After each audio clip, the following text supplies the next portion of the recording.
We faced a lot of challenges, but I'm sure Alibaba is going to face more challenges. We worry every day.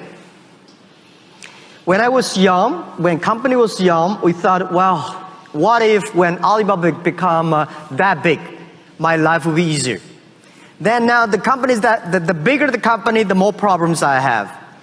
So why you are still small company, enjoy it.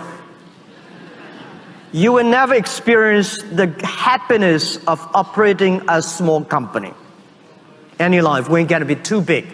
You have so much headaches, so many things happening. And people say, Jack, you know, there are a lot of books about you, but there's none of the books I write myself. If there's one book I want to write in the future, it's called Alibaba 1001 Mistakes. We made so many mistakes. We had so many troubles. Believing or not, China built up e-commerce company, built up an internet-related company. No internet connection at that time, no credit cards, no delivery system. So we make problems all the time. It's not easy, but we tell ourselves, we will be successful until we make 10,000 mistakes. We will be successful if we survive in any crisis. So when crisis came, we know it's a challenge. Everybody start to be united. We solve the challenge, then we complain each other. Before we solve the problem of the crisis, we should not complain.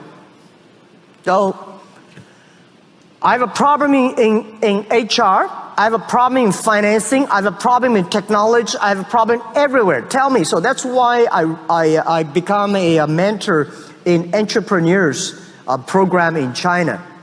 A lot of entrepreneurs have questions. When I listen to their questions, I say, oh my God, I have this problem too. So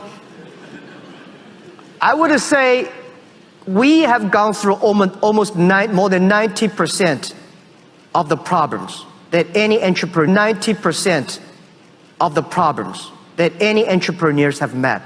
This is what we feel proud. At the end of the day, I'm going to tell my kids, my grandchildren, it's not the thing we feel proud we made Alibaba. It's so many mistakes that we overcome, so many challenges we experience that make me feel proud. Life is about experience. So when you become an entrepreneur, don't worry about the competitors. Don't worry about the mistakes. Don't worry about the challenges. Go through it.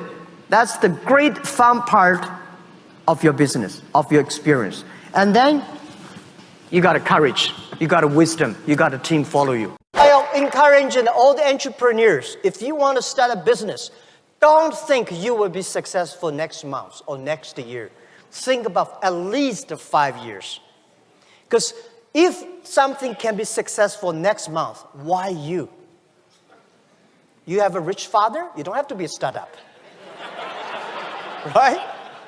And by the way, don't be discouraged because you have a poor diploma or, graduate from a poor university or low education. Don't worry about that. If you graduate from MIT, Harvard, you will never be an entrepreneur. Right? They can only be the white-collar guys. So, as an entrepreneur, you should have what is the strategy for entrepreneurs? Strategy is time, 10 years. You compete with the other people, the vision. The world will be there. What kind of customers they need, how we can build it up. If you prepare for 5 years and 10 years, if you have a good team, and always do before the government do. If you're waiting for government, you have no chance. Right? When government say, there is an opportunity there, go that direction. Because it will be too crowded there. If Jack Ma can be succeed, 80% of the young people can be successful. We don't have money. We don't have a relationship. I don't have a powerful, rich father, even though we don't have a rich father or uncle that can sponsor us. Everything we do is the 18 founders. We believe the future. We make progress. Even among the 18 founders, we only have 3 engineers. Among the 3 engineers, only one of them had 3 years experience at university, studied computer. The other 2, they are like amateur computer. When they open it, they don't know how to fix it. Start from there to today, we have 25,000 engineers in our company. And nobody come to buy and sell. For the first 2 weeks, terrible. We built an e-commerce company, nobody come to sell. So we have to list our own products on there, waited for 2 weeks, nobody come to buy. So we have to buy ourselves. And then the first month, some people come to sell things on our site, we buy everything. So we buy a whole house of rubbish for the whole month. We started, nobody believed e-commerce. Until today, or last year, we sold $550 billion US dollars. From nothing to $550 billion. And I think compared to yesterday, was big sales. But compared to 10 years later, we are nothing. So this is what I want to say. The great ideas I heard in the next room inspired me and changed my.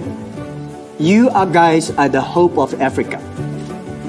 And I believe 15 years ago, 18 years in my apartment, I told my team, we are the hope of China. Because we are the guys without any resources. If we can make it, most people can make it.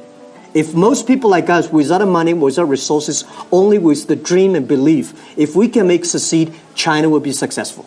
When I started Alibaba in 1999, I want to share some of the things. First, we believe in the future.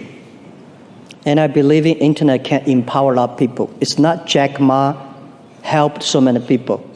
It's the entrepreneurships, the spirit of creating, the spirit of constructive advice and device. And also very, very important is that we believe technology will help people for a better future. So we try to be creative. We try to solve problems. When people complain, we don't complain. We think about complaining of the other people is always a great opportunity. If we can solve the complaining, and then we have the solutions, then we have the future. So we do Alibaba because we believe in there are so many small businesses don't know when and how, where they can sell the products. So we help them to promote their products. We have the payment because no banks at that time love to help small business and they don't know how to help a small business. We know if we don't have a payment, our e-commerce is just a talk on the line. It's just a chat online. So we have this payment. And then we find if we cannot help people to deliver efficiently and quickly, then there will be no way. So we build up the logistics system. And then we find a lot of companies don't know how the technology, especially small business. They don't know how to use the internet. The internet service is too expensive for them. So we say, all right, let's build up the cloud computing. So every small business can using cloud computing, internet technology cheaply and efficiently. So it's all about solving problems. So I think this is what we did in the past 20 years. We always think about what we can do to solve the social problems instead of complaining. That's the journey, and I'm having great fun. When you really help people, when you see millions of people change their lives because the efforts that we work together. When I started my business in 1995, it was very difficult. I had an idea. I invited 24 of my friends in my apartment because that year I went to Seattle, my first trip to the USA.